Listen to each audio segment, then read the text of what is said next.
بسم اللہ الرحمن الرحیم۔ ٹیپو سلطان کی شہادت اور غدار امامت یا حکمرانی کے لیے صداقت، عدالت اور شجاعت کے اوصاف ضروری ہیں، اور ٹیپو سلطان میں یہ تینوں اوصاف مجسم ہو چکے تھے اور جذبہ حب الوطنی اور شوق شہادت سے سرشار تھے۔ ان کی صبح کا آغاز نماز فجر اور تلاوت قرآن مجید سے ہوتا، رات کو سونے سے قبل غسل کرتے اور مختلف وظائف پڑھتے۔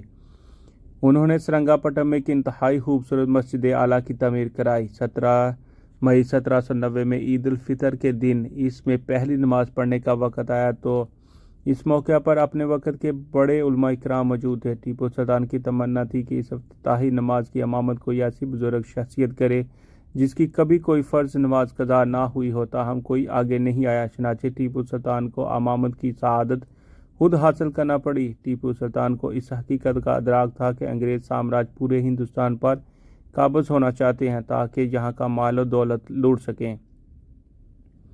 وہ ایک انتہائی زیرک حکمران تھا، لہٰذا ہندوستان کی ہر ریاست کو انگریزوں کے خلاف اتحاد کی دعوت دی، مگر ان ریاستوں کے مفاد پرست حکمران ٹیپو سلطان کی دور اندیشی کو سمجھنے سے قاصر رہے۔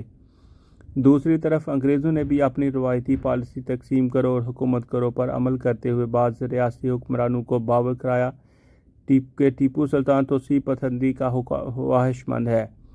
عاقبت نااندیش ریاستی حکمران بے بنیاد الزام سن کر بھڑک اٹھے۔ یہ حکمران ٹیپو سلطان کی حب الوطنی اور بصیرت کو سمجھ جاتے تو ہندوستان کی تاریخ مختلف ہوتی۔ اس طرح ٹیپو سلطان نے سفارتکاری کے ذریعے سلطنت عثمانیہ اور دیگر ممالک سے بھی انگریز کے خلاف مدد لینے کی کوشش کی، مگر ان کی کوششیں کامیابی سے ہمکنار نہ ہو سکی۔ معرکے پر معرکہ سر کرنے والے سلطان کی زندگی کا فیصلہ کن معرکہ 17 فروری 1799 کے آخر میں شروع ہوا، جب جنرل ہیرس کی قیادت میں 21,000، نظام حیدرآباد کی 16,000 اور جنرل سٹوور کے ماتحت 7,000 سپاہی میسور پر حملہ کرنے کے لیے چل پڑے۔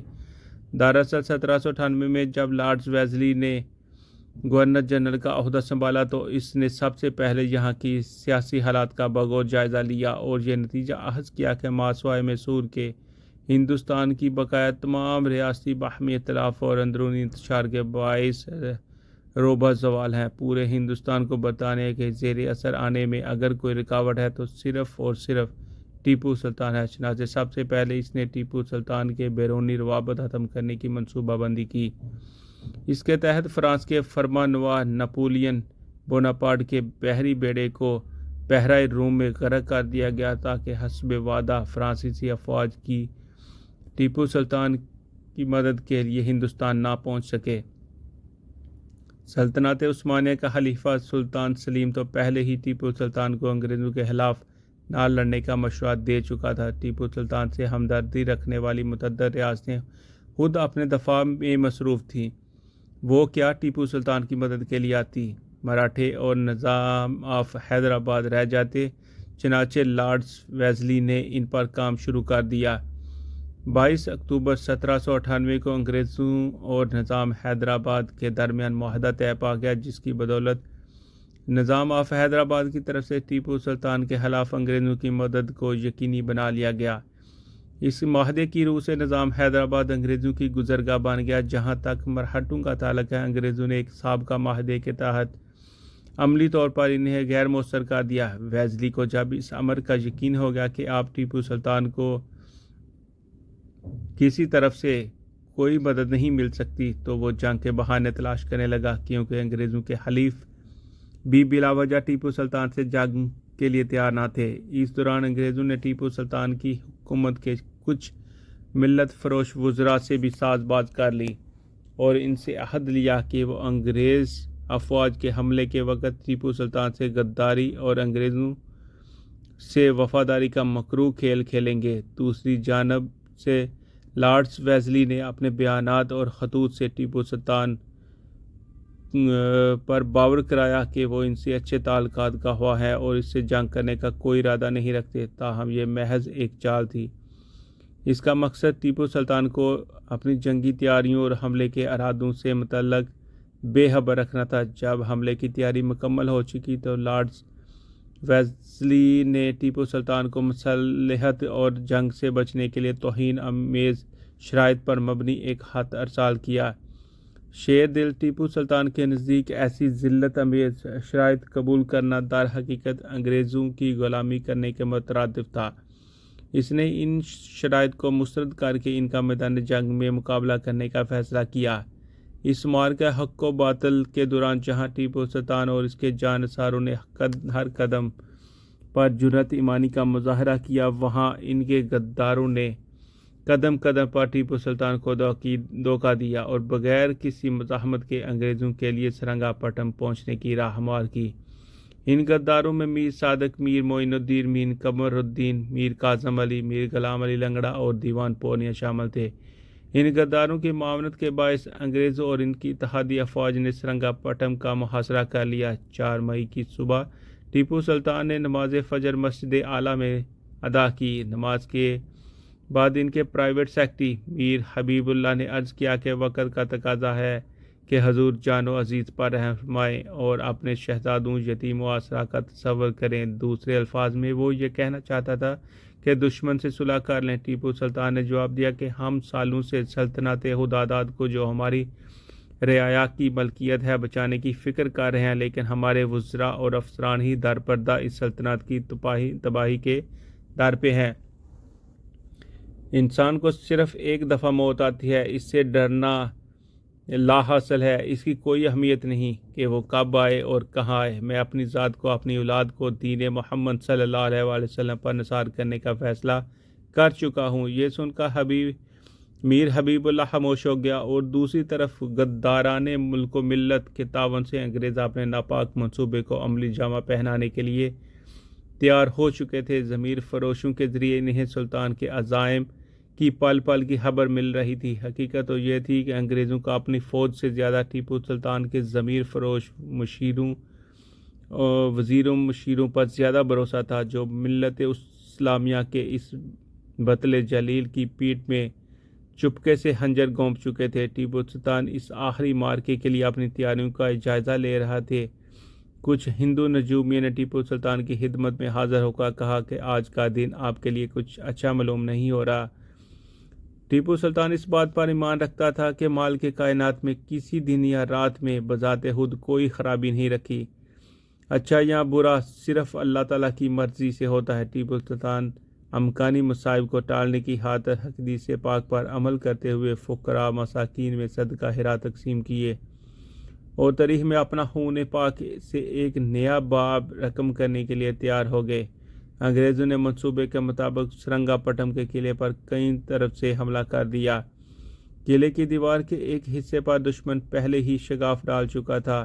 اس کی حفاظت پر مامور دستے کو عین حملے کے وقت تنخواہیں تقسیم کرنے کے بہانے میر صادق اور پورنیا نے ہٹا دیا۔ معین الدین پہلے سے کی گئی ملی بھگت کے عین مطابق سفید رومال لہرا کر انگریز فوج کو مذکورہ شگاف خالی ہونے کی اطلاع کر دی۔ چنانچہ بغیر کسی مزاحمت کے انگریزوں کی فوج قلعہ میں داخل ہو گئی۔ میر قاسم علی نے اس موقع پر انگریز فوج کی رہنمائی کی۔ اس مرحلے پر ٹیپو سلطان کے جانصار ساتھیوں نے شدید مزاحمت کی اور ایک ایک کر کے دین اور ملت پر قربان ہوتے گئے۔ 4 مئی کی دوپہر جب سورج اپنے جوبن پر تھا، ٹیپو سلطان قلعہ کے حصوں کا معائنہ کرنے کے بعد آم کے ایک گھنے درخت کے سائے میں بیٹھے تھے۔ آپ کے لیے کھانا لایا گیا۔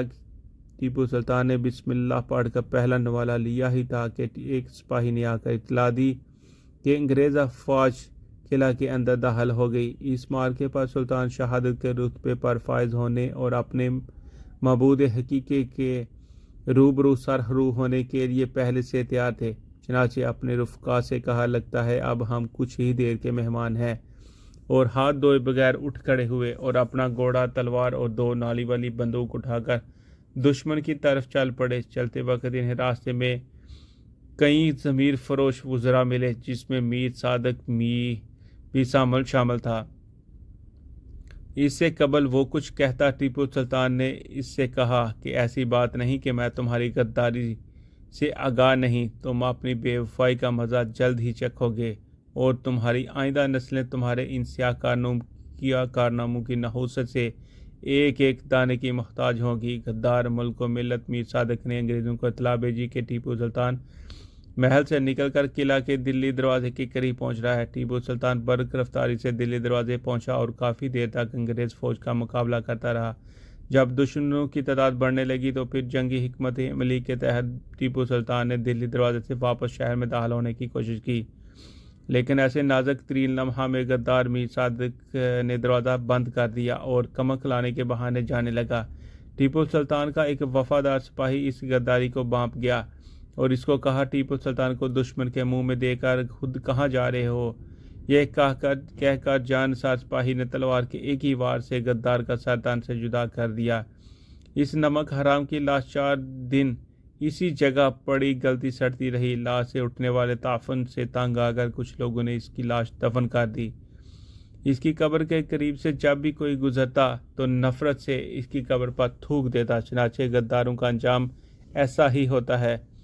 قلعہ کے دروازہ بند ہونے کے باعث ٹیپو سلطان 3 اطراف سے محصور ہو گیا تھا۔ ہر طرف سے گولیوں کی اس پر بچھاڑ ہو رہی تھی، لیکن وہ مرد مجاہد دشمنوں کے سامنے ڈٹا ہوا تھا۔ نماز مغرب کے قریب سلطان کے جانثاروں اور انگریزی فوج میں گھمسان کی جنگ جاری تھی۔ ٹیپو سلطان کی رعایا پروری کی بدولت مسلمانوں کے ساتھ ہندو بھی ان سے بہت محبت کرتے تھے، چنانچہ اس کے مرد پروانہ وار اپنے سلطان پر جانثار کر رہے تھے۔ خود سلطان کے جسم پر متعدد زخم لگ چکے تھے۔ اس موقع پر سلطان کے ایک نو مسلم خادم غلام راجہ خان نے آواز دے کر کہا، حضور، اگر آپ اب بھی اپنی جان کی حفاظت کی خاطر اپنے آپ کو دشمن کے حوالے کر دیں تو وہ آپ کے رتبے کا خیال رکھتے ہوئے آپ کی جان کی بخشش کر دیں گے۔ یہ بات سن کر ٹیپو سلطان جلال میں آ گئے اور غصے سے کانپتے ہوئے بآواز بلند ایک طریحی جملہ کہا، میرے نزدیک شیر کی 1 دن کی زندگی گدڑ کی 100 سالہ زندگی سے بہتر ہے۔ اس کے کچھ ہی دیر بعد سلطان کے گھوڑے کی پیٹھ پر گولی لگی اور وہ زمین پر گر گیا۔ اس دوران ٹیپو سلطان کے زمین پر گرنے کی وجہ سے دستار سر سے اتر گئی۔ اس پر بھی سلطان نے ہمت نہ ہاری اور پیدل ہی لڑتے لڑتے کئی انگریز افسران اور فوجیوں کو جہنم رسد کر دیا۔ ظہر اور مغرب تک دشمنوں سے معرکہ رائی کے باعث سلطان شدید پیاس محسوس کر رہے تھے، مگر پانی پینے کا موقع نہیں مل پا رہا تھا۔ لڑائی کے لیے روانگی سے قبل ان کے حکم پر غلام راجہ خان نے ایک پانی کی چھوٹی مشک ساتھ رکھ لی تھی، لیکن وہ بھی در پردر ظالم انگریز سے مل چکا تھا۔ چنانچہ جب سلطان ان سے پانی طلب کرتے یا اس نے ٹیپو سلطان کو پانی نہیں دیا۔ ٹیپو سلطان کے جسم پہ کئی گولیاں پوست ہو چکی تھی اور وہ شدید زخمی ہو گیا تھا۔ اس دوران کسی غدار نے انگریزوں کو اشارہ کر کے بتایا کہ ان کا اصل ہدف یہاں موجود ہے، لہٰذا انہوں نے فوج کی ساری طاقت اس طرف لگا دی۔ قلعہ کی فصیل سے بھی گولیوں کی بارش برسنے لگی، جن میں سے ایک گولی سلطان کے سینے میں پوست ہو گئی۔ چنانچہ سلطان نیم بے ہوش ہو کر زمین پر گر پڑے۔ لالچ کا مارا ایک انگریز سمجھا کہ ٹیپو سلطان کی شہادت ہو گئی ہے۔ اس نے ٹیپو سلطان کی کمر سے ہیروں سے مزین انتہائی قیمتی شمشیر اتارنے کی کوشش کی تو سلطان نے اس دوران اس پر حملہ کر دیا، لیکن وہ اپنے بندوق کو ڈال بنا کر بچ گیا، لیکن اس کی بندوق کے 2 ٹکڑے ہو گئے۔ ٹیپو سلطان نے دوبارہ وار کیا تو اس انگریز فوج کو جہنم رسد کر دیا۔ زخموں سے چور مگر جذبہ ایمانی سے سرشار ٹیپو سلطان نے اس حالت میں بھی کئی انگریزوں کو جہنم واصل کیا، مگر دور سے کھڑے ایک دشمن سپاہی نے بندوق سے تاک کا نشانہ لگایا جو سلطان کے سر پر لگا اور چند ہی لمحوں میں ٹیپو سلطان اپنے رب حقیقی سے جا ملے۔ اللہ تعالیٰ ٹیپو